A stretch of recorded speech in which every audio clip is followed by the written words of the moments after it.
Muy buenas noches, queridos amigos del Centro Sociocultural Babeque. Una vez, una vez más nos reunimos en este espacio del Cineforum Babeque para comentar alguna película que nosotros consideramos que puede ser interesante para que la analicemos. En esta ocasión nos vamos con una película, un drama de suspenso y de intriga, y lo interesante de este drama es que está basado en hechos históricos, en hechos reales. Así que vamos hoy a comentar la película Operación Final, una película que fue financiada o producida por la Mossad, que es la inteligencia israelí, para llevar a la captura y al enjuiciamiento del criminal de guerra Adolf Eichmann, que fue uno de los mayores perpetradores del Holocausto durante la Segunda Guerra Mundial. Bienvenidos sean todos, buenas noches. Vamos a comenzar, como siempre hace nuestro compañero Lenin, presentándoles el trailer de la película para recordar algunas cositas. You have no interest in what I have to say. Unless it confirms what you think you already know. My job was simple. Save the country I love from being destroyed. Is your job any different?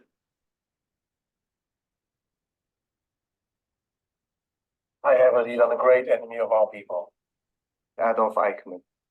the architect of the final solution. The trail went cold in 46. Latest intelligence suggests Buenos Aires. This guy convinced rabbis to load the trains themselves, and not by force. If it is him, we need an elite crew. I'm not joining your hit squad. I would happily put a bullet in between his eyes, but that's not what we're doing here. This is strictly catch and extract. Eichmann will stand trial here in Israel. Think what it means. Finally, publicly, holding to account the man who organized our slaughter.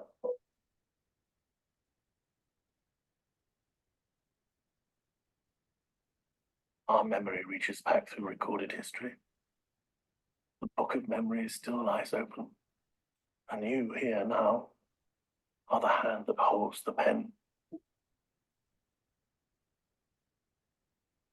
If you succeed, for the first time in our history, we will judge our executioner. And we will warn off any who may wish to follow his example.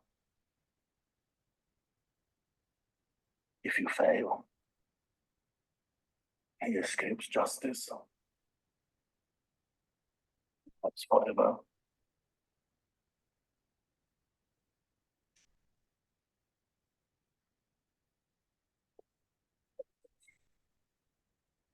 Or fail.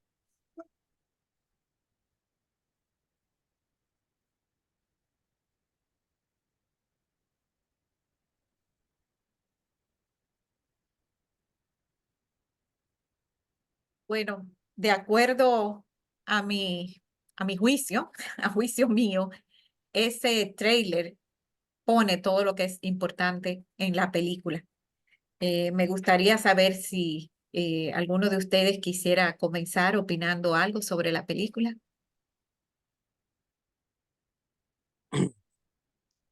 Bueno, yo creo que lo primero que tenemos que saber que era este señor Eichmann, Sí, cargo que sí, ocupaba.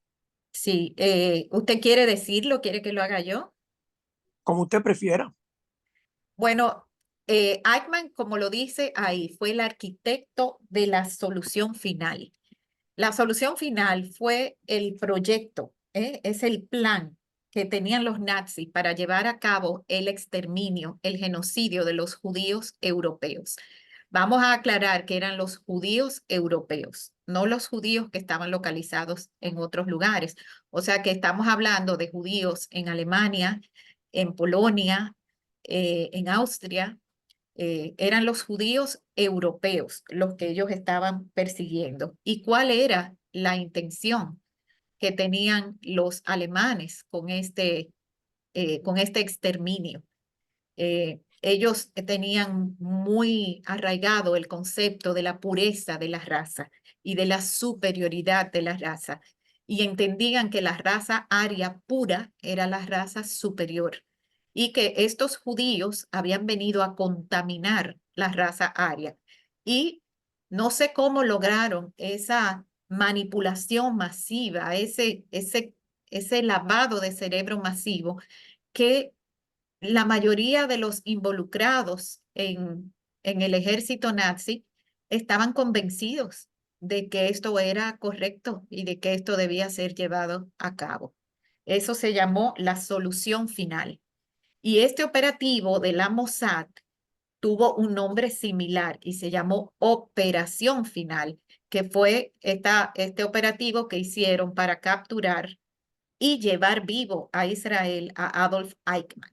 Él fue el responsable de manejar el movimiento de los judíos hacia los campos de concentración y exterminio. Los llevaban en trenes y, como dice ahí en un momento, ni siquiera tenían que forzarlos. No sé cómo lograban meterlos en esos trenes. Creo que les prometían llevarlos a sitios seguros y finalmente acababan ejecutándolos, haciéndolos primero vivir y trabajar en condiciones inhumanas, donde los que lograban sobrevivir estaban famélicos, muertos de hambre, enfermos, llenos de piojos, con tuberculosis, lleno de cantidad de diferentes enfermedades, para luego ejecutarlos. Y como vimos ahí, las ejecuciones eran masivas, tanto en fosas, donde metían, como vimos ahí, imágenes eh, de unos 5.000 judíos, incluyendo mujeres y niños, los metían en fosas y los ejecutaban a todos a un tiempo, o los metían en las cámaras de gas para lograr un exterminio masivo también.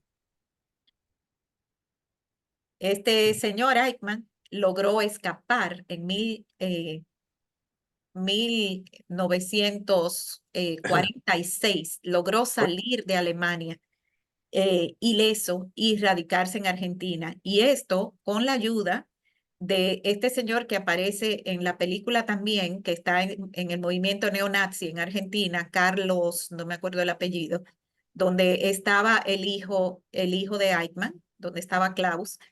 Y este señor, junto con el Vaticano, increíblemente, pero consiguieron sacarlo. Y se radicó en Argentina, donde él consideraba que era el fin del mundo, ¿verdad? En el extremo sur del planeta, en donde pensó que nunca iba a ser encontrado. Y allá vivía bajo una identidad falsa, como Ricardo Clement, haciendo creer que su hijo era su sobrino. Así que, ¿qué opina usted, Nicolás? Déjame echar para atrás totalmente.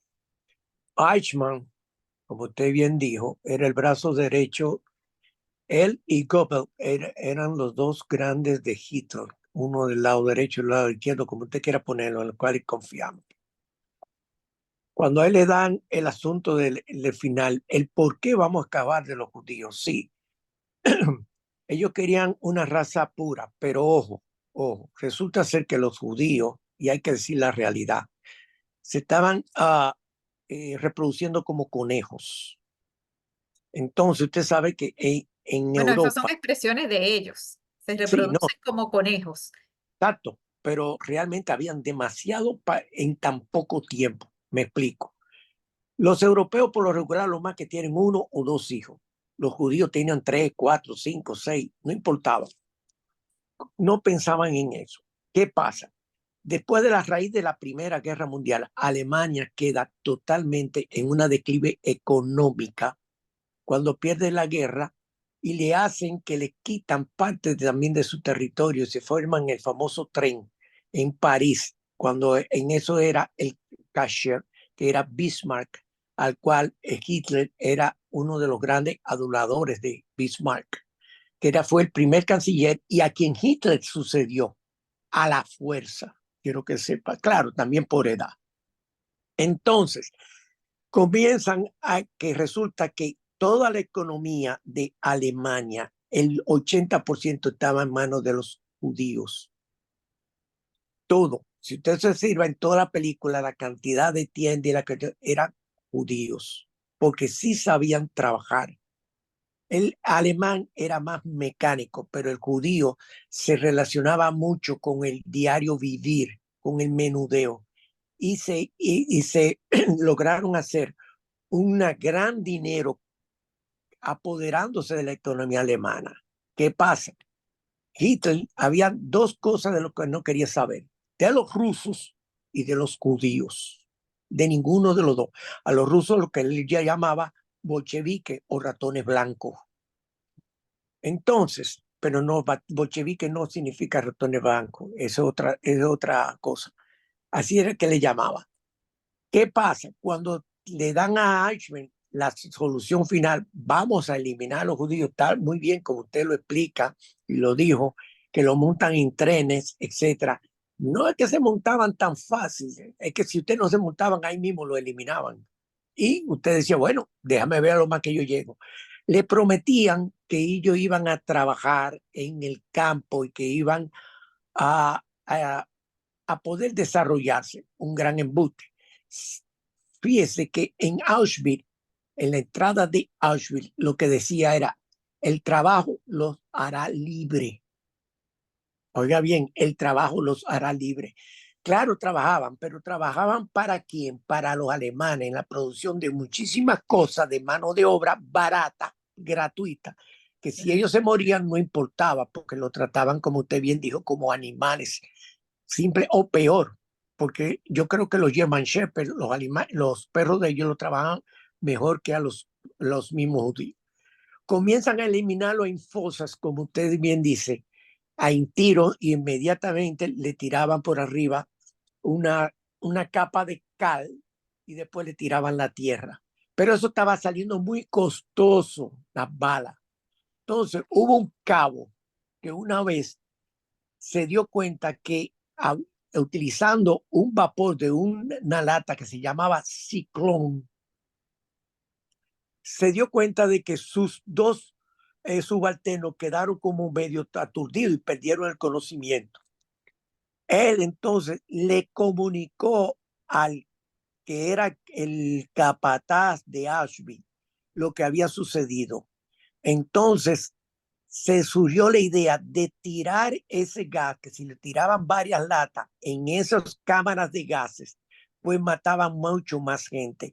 Incluso en la película esta del juicio de Nuremberg, si ustedes lo han visto, que es bien larga, son 2 capítulos, pero está interesante, está en YouTube. Se van a dar cuenta que hablan mucho también de lo de Eichmann y de todas las cosas que pasaron y que toditos se hicieron inocentes, que no sabían de nada, porque eso fue lo grande. Ninguno. Él incluso lo menciona y no me acuerdo los nombres de los dos prisioneros de guerra, pero él lo dice, esos dos cerdos implicaron a todos los demás para salir limpios ellos. Que es lo Correcto. que él está intentando hacer ahí también, diciendo que él no era más que un engranaje en una maquinaria, que él no sabía las consecuencias del trabajo que él estaba haciendo. Y básicamente casi logra convencer a Peter, Sí. casi logra Entonces, convencer a Peter de esto. cuando los rusos vienen de allá para acá, como quien dice, y van liberando los países, porque donde Polonia fue donde estaban la mayor cantidad de campos de concentración o de muerte, no le vamos a llamar campos de concentración, vamos a llamarlo campos de muerte, donde realmente Exterminio, campos de de exterminio. exterminio totalmente. Ahí el que salía vivo fue porque lo rescataron a última hora, prácticamente un cadáver, si es que llegó a vivir. Entonces, el gran círculo de Hitler se da la fuga, utilizando lo que le llamaban la línea blanca a través del Vaticano. El Vaticano le suministraba papeles y pasaportes con nombres falsos. Salían, llegaban a Roma, de Roma iban a Venecia, de Venecia lo mandaban para Francia, luego a Suiza y volvían otra vez a Italia y de Italia entonces se lo mandaban para Argentina o cualquier otro país que ellos decidieran. Sí. La mayoría cogió en Argentina porque en Argentina se estaban necesitando de personas que estaban en esa época, en los años 45 al 50, 1945 al 50, estaba en un proceso de desarrollo con este hombre Perón. Entonces, que venía subiendo. Entonces, ellos necesitaban gente con capacidad para desarrollar las industrias y que mejor que los mismos alemanes. Por eso Argentina, Buenos Aires, se convirtió, como quien dice, en la embajada, vamos a llamarlo así, o en el paraíso para todos esos alemanes que muchos no lo llegaron a capturar y murieron en Argentina con otros nombres, tal como usted mencionó. Fíjese cómo él trabajaba en la fábrica de de Mercedes, la Mercedes-Benz. ¿Y qué es la Mercedes-Benz? Carros Sí. alemanes, carros alemanes, exacto. ¿entiendes? Exactamente. A mí Entonces, lo que me sorprendió fue que él no viviera con más opulencia en Argentina, quizás para no llamar la atención. exactamente, si llama la Y también atención, me llamó la atención que ni él ni su esposa eran jóvenes y tenían un niño pequeño. acuérdese lo que yo dije, que nada más tienen un hijo. Y lo Ellos vienen a tenían a Klaus, empezar que era el grande, que era un grande. muchacho, me imagino que en sus 20 y pico, ¿no? En sus 20 Ujú. temprano, pero tenían un niñito como de unos 2 o 3 años. Y fíjese que el horror era tan grande que Klaus tiene una novia y después averiguan que ella es de descendencia judía Ujú. y ahí mismo La se acabó rechaza, la relación, la rechaza. la rechazó. Pero Entonces, ese es algo a lo que quiero llegar cuando vamos a ver cómo se presenta ahí ese fanatismo neonazi presente en Argentina, pues claro, dije, no solo con alemanes, sino también con argentinos, Perón, sí, sino también con argentinos. Parece que a muchos argentinos no le gustó este es, pedacito de la película donde ellos se ven de alguna manera involucrados, es pero que en que Argentina, ese fanatismo no sé cómo logra arrastrar a tanta gente. es que en Argentina habían tres. Había una ultraderecha, un centro, tendencia izquierda, pero centro, y estaba el comunismo. Sí. Entonces, uno de esos tres bandos usted tenía que pertenecer en Argentina, no había otro en esa época. Pero una ultraderecha, que como usted puede decirle, una neonazi, casi. Sí, sí, eran neonazis porque estaban haciendo el gesto, ¿no? Ujú. Y eso fue lo Ahí- que espantó a la muchacha. Cuando la muchacha vio eso, Silvia, cuando Silvia vio esto, Silvia se asustó y se fue. Y eso la podía poner en peligro, ¿no? Porque fíjese que de esta manera, aunque ella va y se intenta disculpar, claro, para poder hacer salir a Eichmann para que le tomaran la foto, cuando el muchacho no estaba en disposición de perdonarla y cuando el muchacho sale y le pregunta y le dice, dicen por ahí que tú, y ella le dijo, sí, no lo dejó terminar la frase, sí, o sea, yo soy de ascendencia judía.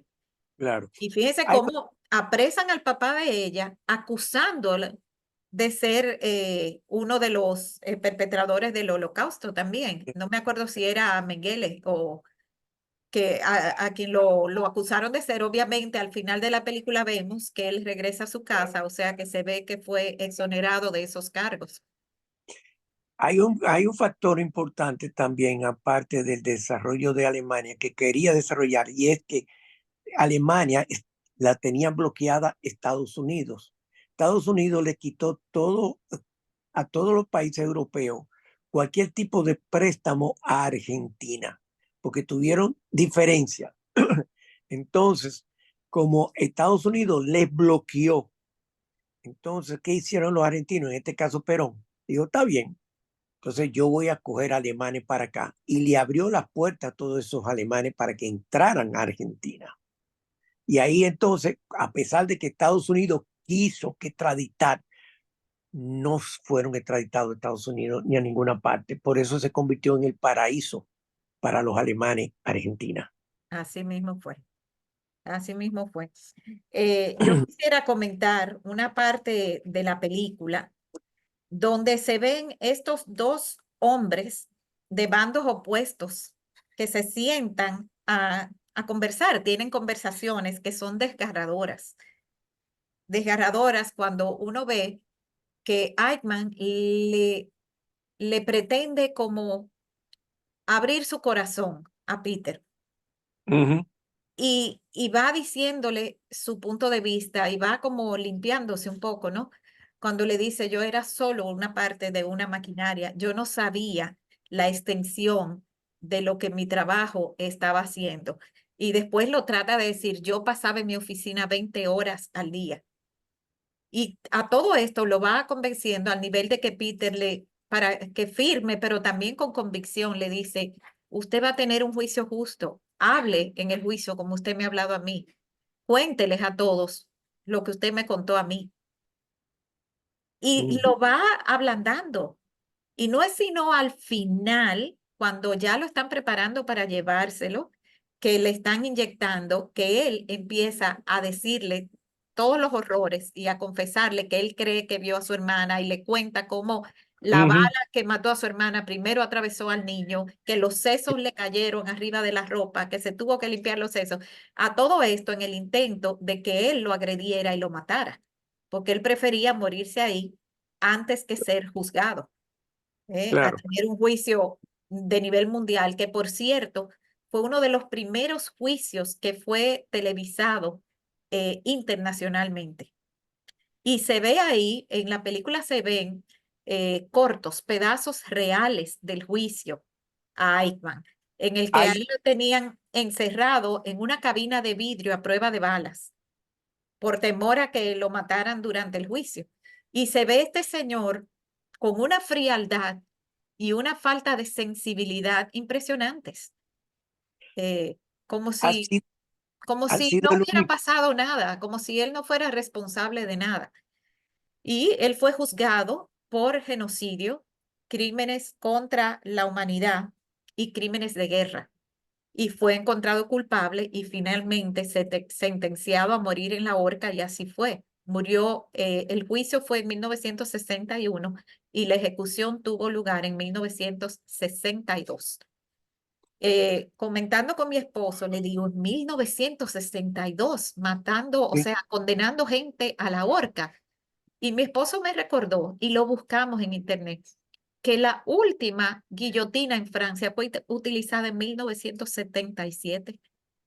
Yo, me pareció, yo no sabía ese dato, no sabía que ese tipo de ejecución eh, todavía hasta tiempos tan recientes estaba en uso en los países occidentales.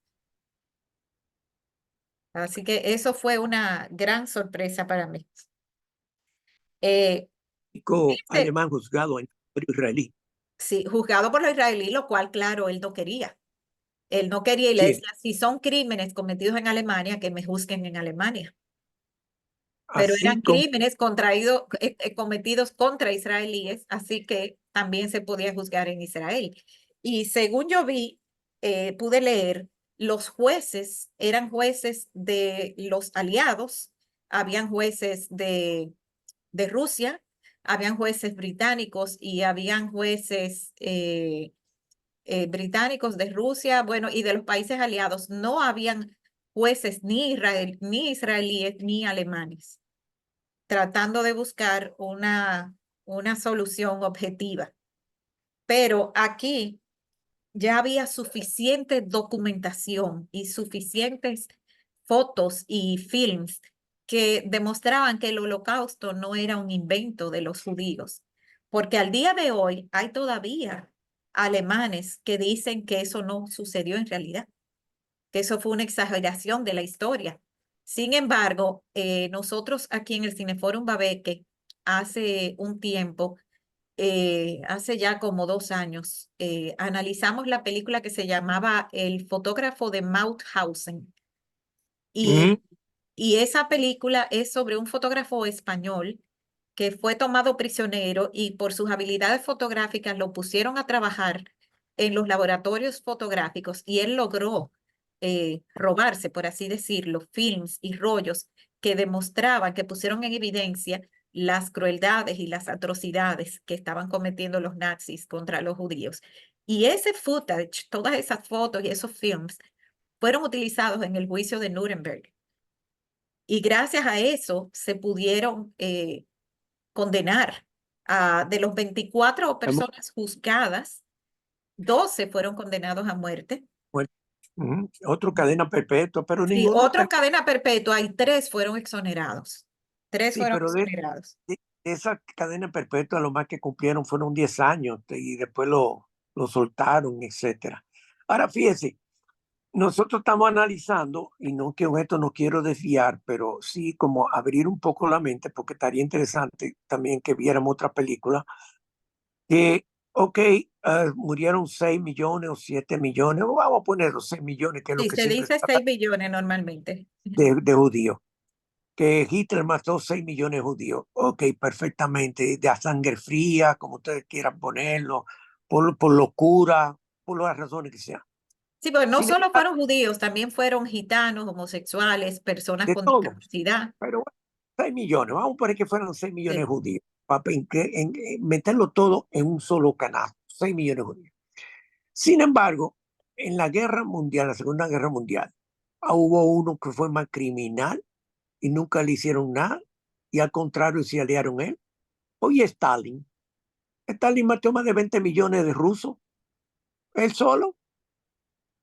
Entonces nadie lo juzgó por todos los crímenes que él cometió en su país. Stalin. sí, Digo, entonces, ok, mataron 6 millones de judíos y los 20 millones de rusos que murieron, sí. La historia está llena de atrocidades es lo que digo. y es lo que, si usted recuerda que en el trailer se oye la voz de David Ben Gurión, que era el primer ministro israelí para la época de este operativo, cuando él le habla sobre lo importante que es mantener la memoria colectiva, y yo apunté las palabras, dice, eh, el libro de la memoria sigue abierto y ustedes aquí y ahora son la mano que sostiene la pluma. Por favor, no fracasen. Les Ah, dijo así, y eso es lo que sucede. ¿Qué ha pasado con el holocausto? Que la memoria colectiva se ha mantenido viva, lo que no necesariamente ha pasado con Stalin. exacto. No está Ahí, tan documentado, no está tan vivo en la memoria de la gente. ¿Y por qué? Porque Stalin era ruso y mató rusos, pero aquí los alemanes mataron judíos. Entonces hay además una lucha entre naciones que no no, permite que esa memoria un momento, colectiva se apague. un momento, Stalin mató y muchos judíos, pero muchos, porque lo consideraba invasores. Si usted ve la película El violinista sobre el tejado, Sí, ¿eh? Que es donde los rusos expulsan a todos los judíos de allá, porque lo estaban eliminando también. O sea que no se crea sí, tampoco. Lo que sí, pasa sí. se ve Stalin así porque se unió a combatir a los alemanes, al eje, porque el eje lo formaban Hitler, el de Italia y el de Japón. Eso era el eje. Mussolini. Ujú, Exacto, Mussolini y Hirohito por el otro lado. Eso era el sí, eje, que se firmaron un tratado de no agresivo, pero que todo es cuestión de política, como digo yo. sí. Vamos a ver cuáles son los temas que Ujú. se tratan en esta película. A grandes rasgos, yo diría que se trata el tema de la justicia, Pues el, claro, el tema de la rendición de cuentas, el tema claro. del fanatismo y el de la memoria colectiva, entre otros, porque hay muchos otros temas.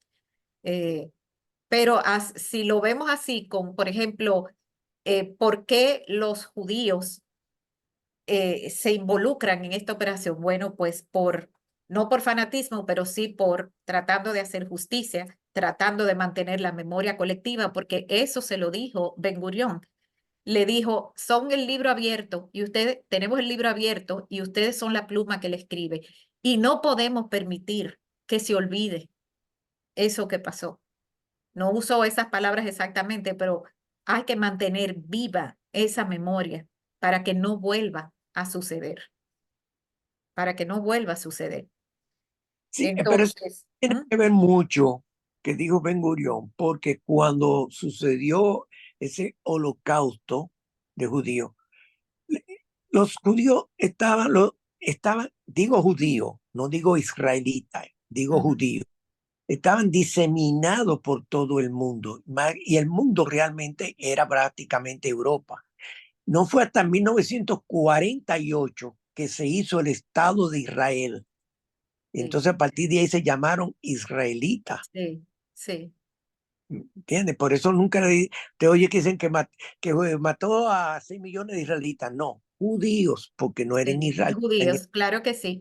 Pero ya al momento de este operativo, que era en 1960, 15 años después de finalizada la guerra, que terminó en el 45, ya había un Estado israelí cuyo primer ministro era David Ben Gurión. Sí, Sí, y la presidenta era Golda Meir en sí, esa época. Bien. Lo correcto. que pasa también es, fíjese, para que usted vea cómo es la cosa, muchos de esos, no tan asesinos como Eichmann, pero involucrados en todo ese eje mal que era que rodeaba a Hitler, fueron capturados por los americanos, fueron capturados por los ingleses, se lo llevaron para esos países para poder desarrollar.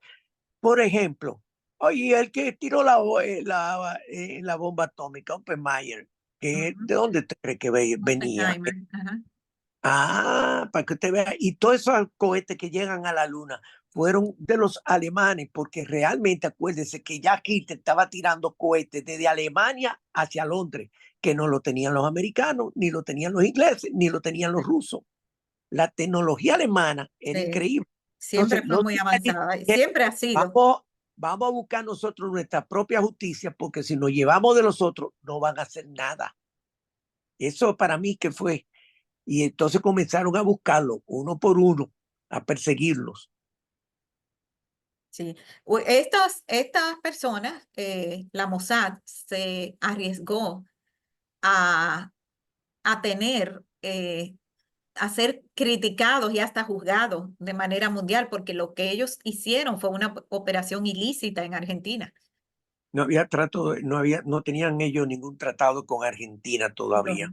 Fue, Detrás fue ilícito porque ellos hicieron un secuestro y se llevaron de un ciudadano, vamos a decir, no sé si él era ciudadano argentino, pero se llevaron un ciudadano raptado, sin permiso y bajo secuestro, bajo oculto, ¿no? No a la luz del día. Pero secuestro. fueron muy cuidadosos, a pesar de que no les faltaba deseos de ejecutarlo. Y lo dicen en Claro. varias ocasiones. ¿Qué más quisiera yo que pegarle un tiro entre las cejas? ¿O qué más quisiera yo que ahorcarlo? Pero ellos estaban claros en que tenían que llevarlo con vida para que fuera juzgado. Y dar Porque un la mundo. justicia de mano propia no hubiera sido justicia a los ojos del mundo. Eh, y fue muy interesante para mí las conversaciones entre ellos, entre Peter y Eichmann, cuando él le pregunta a Peter, ¿a quién perdió usted? Y él le dice, 6 millones de judíos. No, no, usted, ¿a quién perdió? Hasta que Sí, finalmente él le dice, le cuenta de su hermana. su hermana y Y la el sobrina. otro parece ser empático, le aparenta ser empático, no se le nota la frialdad y el espíritu asesino que revela después, cuando finalmente se quita la máscara y le muestra quién era él en realidad. Fue muy importante. Yo escribí algunas de las conversaciones, eh, escribí algunas de las conversaciones y él le dice, las consecuencias exactas de mi trabajo me fueron ocultadas. Yo era el mero engranaje de una máquina que se abría camino hasta el infierno. Y después dijo, mi trabajo era simple, evitar la destrucción de mi país. Y le dice, ¿acaso no es ese el trabajo suyo? Él trata de ir pareciendo no tan implicado y parecer empático, como diciendo, usted está haciendo lo mismo. Y después le dice, como que ese juicio no va a ser justo porque nadie lo va a escuchar. Lo van a tratar como un perro. en un juicio amañado. Dice, me culparán de todo. Y luego le confirma que en algún momento le dice, ustedes le llamaban las máquinas de exterminio, le dice Peter, y él le responde, pero fulano, no me acuerdo quién, le llamaba kosher salami. Recordemos que los judíos les gusta comer con unas ciertas reglas en la forma de cultivar y en la forma de criar los animales que se llama kosher. Y ellos le llamaban kosher salami. Y para mí fue impresionante cuando él se para al lado de la fosa y se tapa la nariz con un pañuelo, porque obviamente debían haber restos de cadáveres ahí. Y como luego se limpia sin ningún remordimiento, se limpia el uniforme de los sesos y de la sangre que le saltaron al uniforme. También para mí la película tiene un simbolismo que me gustaría ver qué piensan ustedes. Y aparece muchas veces, desde el principio hasta el final, la imagen de él limpiándose, tratando de limpiarse una mancha de tinta del puño de la manga. ¿Recuerda usted eso, Nicolás? Sí, yo recuerdo eso. ¿Qué piensa usted que querían significar? Porque obviamente hay un simbolismo ahí cuando eso se presenta tantas veces en la Fíjese, película. voy a decir muy fácil. Observe cómo él era el uniforme alemán. Desde el más simple soldado hasta, vamos a decir, la alta jerarquía, los generales. Impecable.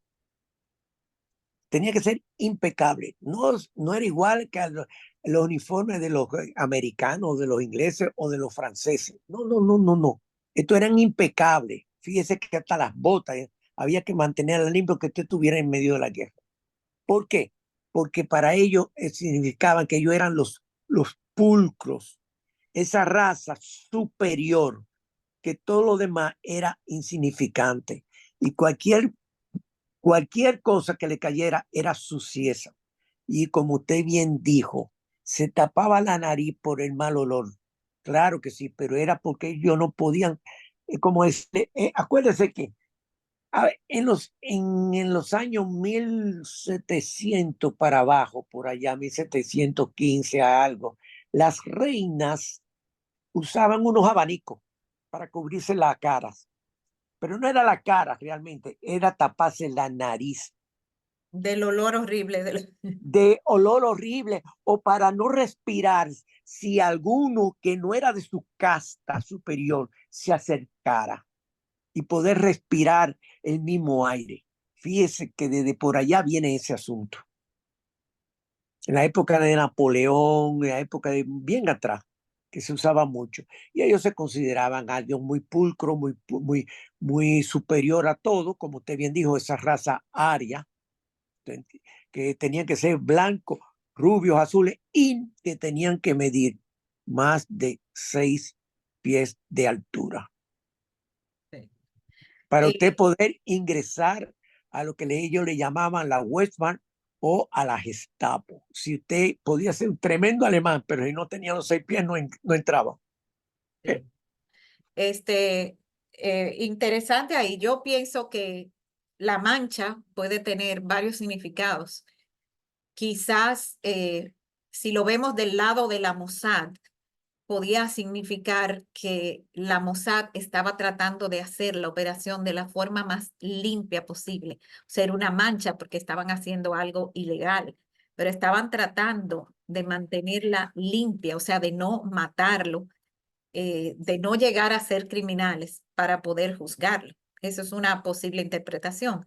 La otra interpretación es si la vemos del lado de Eichmann, cuando Eichmann tal vez está tratando de limpiarse de la culpabilidad que tiene. Fíjense que en un momento le llega a decir a Peter que él intentó ayudar a los judíos muchas veces. Y dice, yo los sacaba y los mandaba a Madagascar. Y él le dice, sí, donde se morían de malaria y de enfermedades. Y él le dije, es que ningún otro país los quería recibir. Como diciendo, ustedes eran una escoria tal que nadie los quería en su tierra. Entonces los mandaban a Madagascar. Y él intenta decirle, yo intenté ayudarlos. Más de una vez yo intenté ayudarlos. y por eso me pude ver en problemas. Y llega un momento en que Peter está empezando como a hacer un poquito de empatía con él. Y cuando le comenta a Hannah, a la única mujer en la operación afuera, que él le habló de los animales, y ella le dijo, que nosotros somos animales. Y él le responde, no, que todos los humanos somos animales, incluyéndolos a ellos. Y ella le dice, Peter, mantén tu distancia, porque Peter se estaba involucrando demasiado con él, al Estaban punto lavando de que el fue cerebro. criticado por sus compañeros porque le dio cigarrillo, porque le dio a beber vino, y el que era el interrogador oficial le dice, pero si él tiene servicio, él tiene room service, tú le estás llevando la cosa, tú lo estás tratando como un príncipe. Y eso también para mí fue significativo cuando él le dice, necesito ayuda, alguno de ustedes aliméntelo, porque qué denigrante era para ellos darle la comida en la boquita a este asesino. Y es entonces Peter que va y nosotros vemos como este señor sentado en pijama, como ya perdiendo la dignidad, con los ojos tapados, abría la boca para que le metieran la comida en la boca, como si él fuera un bebé. Pero es interesante el punto que tú acabas de poner. Podría ser que le estaba lavando el cerebro, pero ahí también se conjuga otras cosas más para mí, punto. Tal vez él también le quiso hacer ver a Eichmann que ellos eran gente sencilla, que no tenían ese complejo de superioridad. Si vamos a eso, acuérdese que Jesucristo le lavó los pies a sus discípulos. Sí. ¿Entiende? Ese también es un mensaje muy interesante, que los otros colegas no lo veían, tú estás en esto, porque los otros estaban totalmente, quizás medio cegados por cierto odio de venganza contra este individuo que acabó con prácticamente todos los judíos que habían allá. Yo creo que no había judío que no hubiera tenido por lo menos un pariente que hubiera sido afectado por el genocidio. Eh, en este caso, la hermana de Peter y por lo menos uno de sus hijos. No sabemos si los 3 hijitos que aparecen con ella en el bosque, pero por lo menos uno de sus hijos. Y fíjense que todavía está el hombre apresado y se lo logran llevar cuando Klaus, el hijo, va y planta una bandera nazi en un edificio, no sé en dónde. Planta su bandera ahí sin ningún reparo, sin ningún reparo.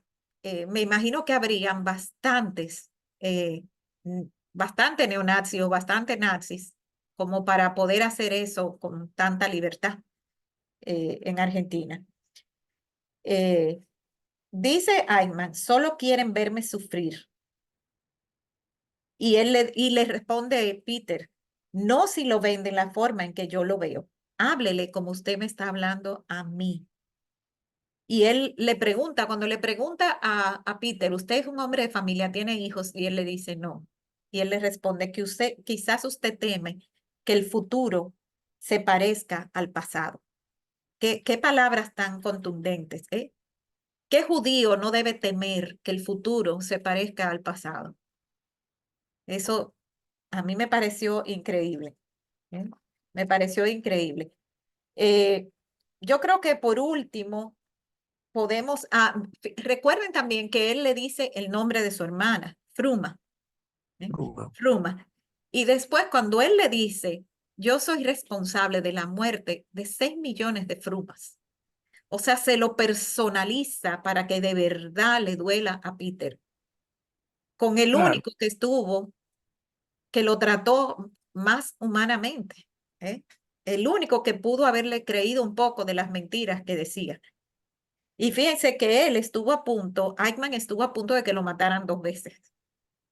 Cuando entraron la policía, que fue a revisar la casa desde fuera, y a él lo escondieron en un cuartito falso que ellos habían creado, ¿verdad? Como un cajoncito.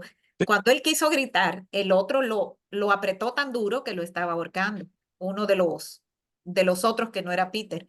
Y es de los Peter que sectores. entra y lo salva.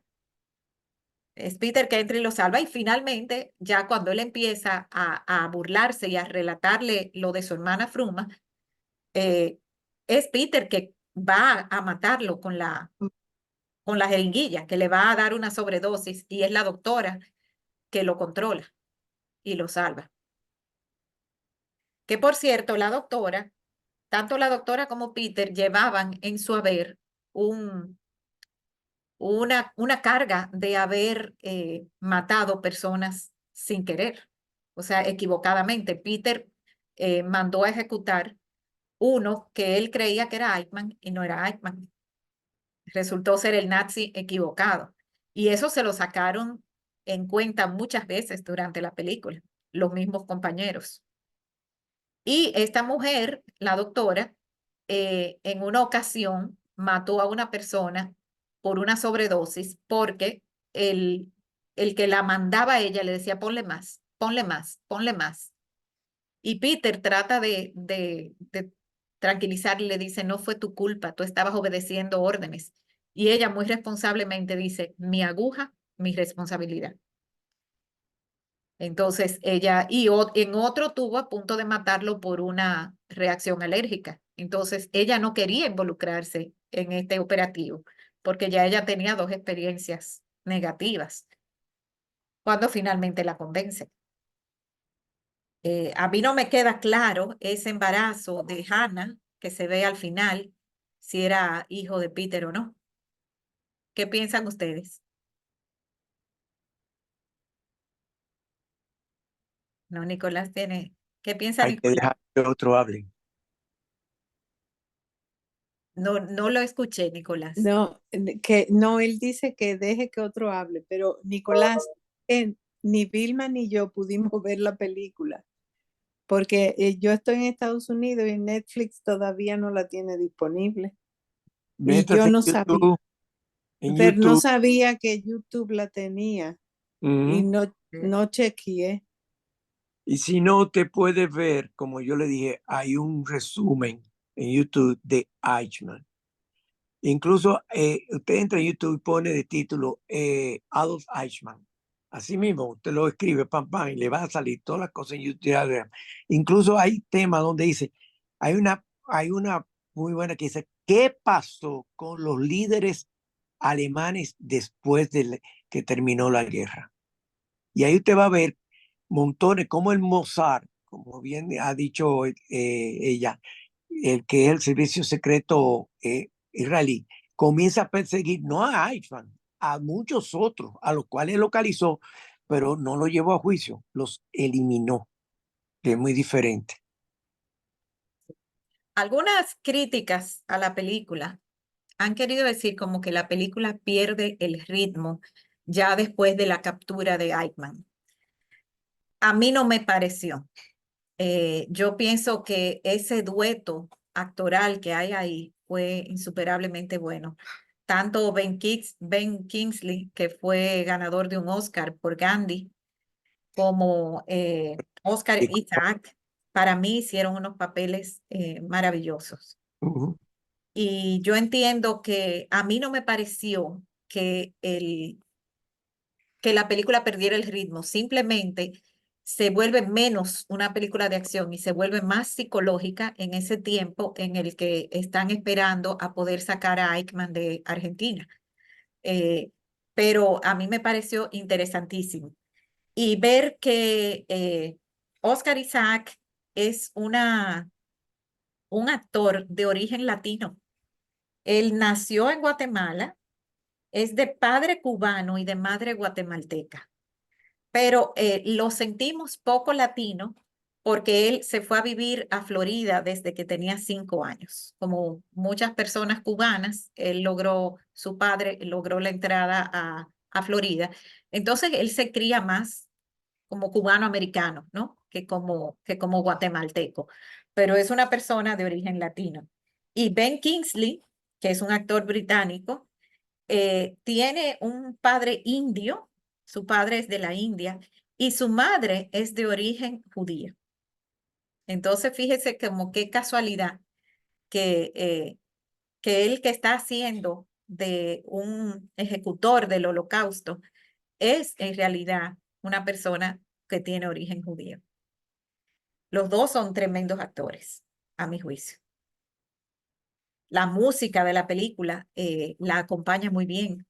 Una música por ejemplo, cuando se ve en el bosque esa música melancólica de tristeza, Son como, creo que la canción, si no me equivoco, se llama Niños en el Bosque o algo así. Y luego la música que se pone en los momentos de suspenso me pareció muy eficiente para lograr los objetivos de la película. Bueno, señores, si no tenemos más, entonces vamos a irnos despidiendo. Muchas gracias, Nicolás, por toda su colaboración. Se le agradece muchísimo. Esperamos que siga compartiendo con nosotros en el Cineforum Babeque. Y muchas gracias a todos ustedes. Que tengan un feliz resto de la semana. No, gracias a ustedes, Cecil y Nicolás, porque nos dieron una muy buena lección a mí, a Vilma, y un preámbulo maravilloso para poder ver la película con más preparación. Yo creo, miren, y que aunque hemos hablado lo que quizás algunas personas le llamarían spoilers para la película, porque hablamos de, de lo que pasa en la película, ¿no? Tanto al principio como al final. Al ser esto un hecho histórico, ahí no hay nada que ustedes no pudieran haber leído en cualquier libro de historia o en cualquier documental sobre la Segunda Guerra Mundial o sobre el destino de los nazis después de la Segunda Guerra Mundial. Entonces, al ser una película basada en hechos reales, no creo que hayamos traído muchos spoilers porque eso está en la historia. Eso está en la historia, pero realmente yo pienso que la película merece la pena y que el Ah, director, que es Chris, déjame ver cómo se hay- llama, eh, Chris Weitz, hizo un trabajo excepcional, excepcional. hay Así otra que película muy buena que es La lista de Schindler, sí, la lista de Schindler pudiéramos, excelente. Esto está en si YouTube. está en Netflix o en YouTube, pudiéramos tratar de ponerla. Cuando están en otras plataformas como son Prime, que son de menos, que menos personas la tienen, entonces las evitamos porque no todo el mundo tiene acceso a Prime o a HBO o a Disney. Ujú. Pero la mayoría de las personas aquí en República Dominicana sí están suscritos a Netflix o sí, claro, pueden ver lo que YouTube que está en YouTube. Mire, una cosa que, ¿por qué yo dije de los judíos que mataron los rusos? Como todos sabemos, los judíos fueron expulsados de Egipto hacia su tierra, a la tierra prometida, pero fueron expulsados de la tierra prometida, primero por los persas, después por los sirios, y fueron diseminados, pero iban subiendo de Siria, y fueron subiendo y llegaron a lo que hoy donde está la guerra que tiene Rusia con Ucrania. en Ucrania. Ujú. Llegaron hasta ahí y de ahí siguieron subiendo todo el borde. Y fue cuando los rusos comenzaron a expulsarlo, sobre todo de Ucrania, comenzaron a, vamos a decirlo así, a migrar hacia Europa. Por eso esa película que yo le estoy diciendo que se llama Violinista sobre el tejado Sí, es muy buena, que es en inglés es The Fiddler on the Roof, sí. Fiddler, Sí, yo Fiddle, sé cuál es. Deberíamos buscarla a ver si está disponible. on the Eh, Roof, que es, habla de la, como dice, tradition, de las tradiciones sí, judías, sí. de, Yo la de, recuerdo y recuerdo también aquí hubo una versión teatral dirigida por Guillermo exactamente, Cordero que fue excelente, donde exactamente. estaba trabajando Kenny Grullón como el violinista y estaba Nurin Sanjay como Ujú, la fenecida Nurin Sanjay como la esposa. ujú, Fue ujú. una puesta en escena como aquí prácticamente no se había visto antes, con un escenario giratorio, una cosa sumamente bien hecha, sumamente Bien. bien hecha.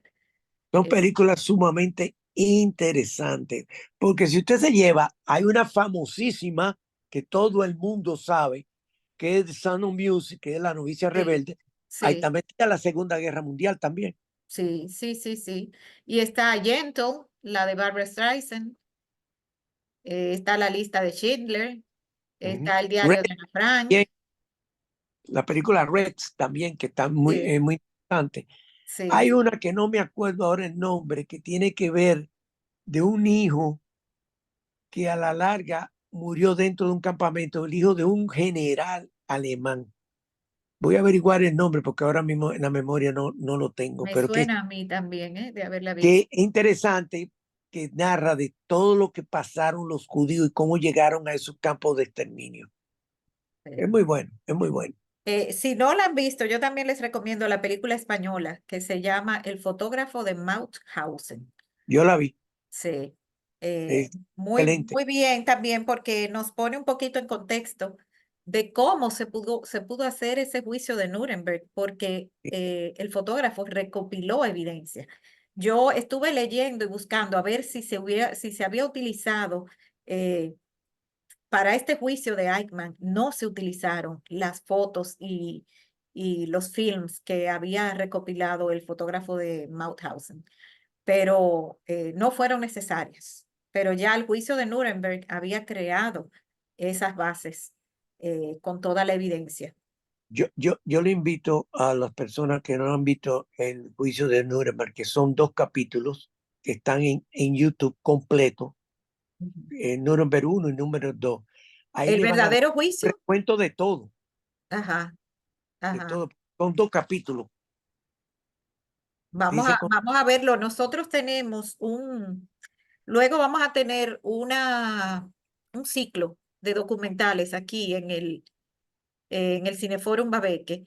Y lo que puede que nos evite poner ese sería que está en 2 capítulos, porque normalmente no le vamos a pedir a las personas que vean que tengan que ponerse 2 veces a ver algo para poder participar. no, Pero podemos si ver no una son muy primera, largos, quizás una podemos segunda. ponerlo. ¿Eh? Podemos ver, hacer una primera parte, se habla de la primera parte y También, después se ve la otra y se habla de la segunda, no sí. verla completa. Pero es interesantísimo porque muchas personas van a poder comprender muchas de las cosas porque ahí se reúnen a toda la florinata de Hitler, cómo se han juzgado, por qué son juzgados y qué hizo cada uno de ellos. Imagínense, 24 fueron los enjuiciados.